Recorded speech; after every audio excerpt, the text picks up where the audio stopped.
بكم مشاهدينا الكرام في عدد جديد من صبر الآراء. موضوعنا لنهار اليوم أسعار الأضاحي في العيد. تابعونا. رأيك في أسعار الأضاحي؟ والله الأسعار الأضاحي خاصة العام هذا شيء يعني غريب. أصبحت سعر الأضحية كأنه واحد راح يدير عمرة، يعني فرق ماهوش فرق كبير. ولهذا أنا نعتقد باللي ناس بزاف العام هذا مش راح يكون عندها الأضحية. وين الكبش وصل 20 25، يعني أقل ما يمكن هو جدي مثلا ضعيف هو حوالي 5 6 ملايين. هذا مستحيل. الإنسان العائلة البسيطة ما عادش نضحي. احنا بكري نقولوا نستناو ناكلوا اللحم في العيد، درك عاد قريب نعودوا اللحم ما ناكلوش مام في العيد. او الزوا اللي ما يعيش دوكا شكون اللي يعيد؟ انا نشوفوا الناس كاع ما شراوش 12 مليون 36 مليون. واش هذا؟ واش راهي يبيع هذا؟ يا سبحان الله سبحان الله. كيما يقول لك الامه تاع الجزائر هذه خلاص راحت، ولاو ما يعرفوا لا عياد لا عواشير لا والو. يجي العواشير المارشيات يغلاو، ما على باليش يجي واش يجي الدنيا كاع تغلى. يقبروا غير بالغلا لي كوميرسو هذو، ما يخافوش ربي. خافوا ربي سبحانه سبحان الله. ربي يزيد نعمه عليكم. حتى مولك باش اللي عنده 3000 في الراس يشكي. سمعنا اللي ما عنديش انا ما نشكيش. لما نشكي ربي سبحانه. هذه هي الدنيا. الزوالي ما يعيطش كيما يقول لك عاد 12 شهر ما يدخلش كيلو لحم لدارو مسكين، يدخل جناحتين تاع الدجاج ولاو يديروا 37000 36000. والناس راك تعرف لازم ترفدوا بعضنا، لازم نتعاونوا بعضنا. احنا رانا مسلمين هنا، ما راناش كيما يقول لك ما على باليش واش نكونوا، ولات العنصريا ولات ما على باليش الراسيست. خلاص صاي خلي يقول نفسي وانا والكباش غاليين. شكون اللي يعيد مسكين؟ جامي يدخل الحمل لدارو لولادو.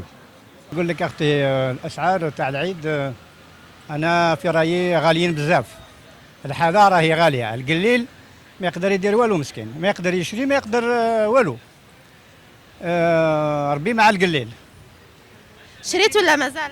انا ما شريتش، لك عندي في الدار، لكن الجوارن ولا ما ذبحوش انا معهم، ما نتكبرش على روحي. هذه العيد هذه سنه اللي يقدر عليها الله يبارك، اللي ما يقدرش عليها ربي معاه. لكن انا نتمنى الانسان اللي لبس عليه يعاون جاره، يعاون القليل. هذه عيد، هذه انا بروحي نسميها وعدة الخير ان شاء الله.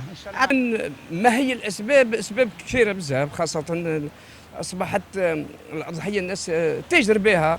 يعني اصبحت اضحيه العيد ما هيش حاجه دي، اصبحت سمسره.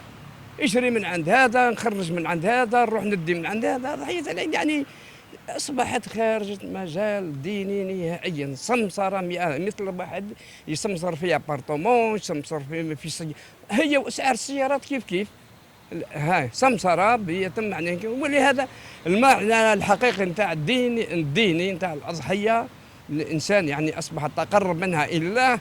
عاد قريب يبعدونا منها والله العظيم يبعدونا. واحد ما يشريش الأضحية. وش هي أهم حاجة في العيد الكبير؟ هي الأضحية. المواطنين نقولوا باسمي وباسم الشعب الجزائري ونقول الأمة الإسلامية صحة عيدكم مبارك. وعيد الحماية المدنية عيد مبارك، باسكو راح يعدوا مجهود كبير. المستشفيات راح يلعبوا دور كبير، باسكو علاش؟ المستشفيات والحماية المدنية راح يلعبوا دور كبير في العيد الاضحى، باسكو لي بليسير بزاف والمشاكل. ونشكروا ثاني عمال النظافه ونقولوا لهم عيدكم مبارك وكل عام وانتم بخير، باسكو هاد الثلاثه راهم كيما يقول لك بزاف يعني في العيد يكونوا يعني بيان يخدموا.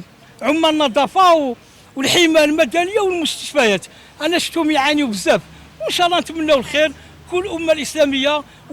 مشاهدينا الكرام هذا كان آراء المواطنين. حبيتوا تخليوا لنا رأيكم في التعليقات.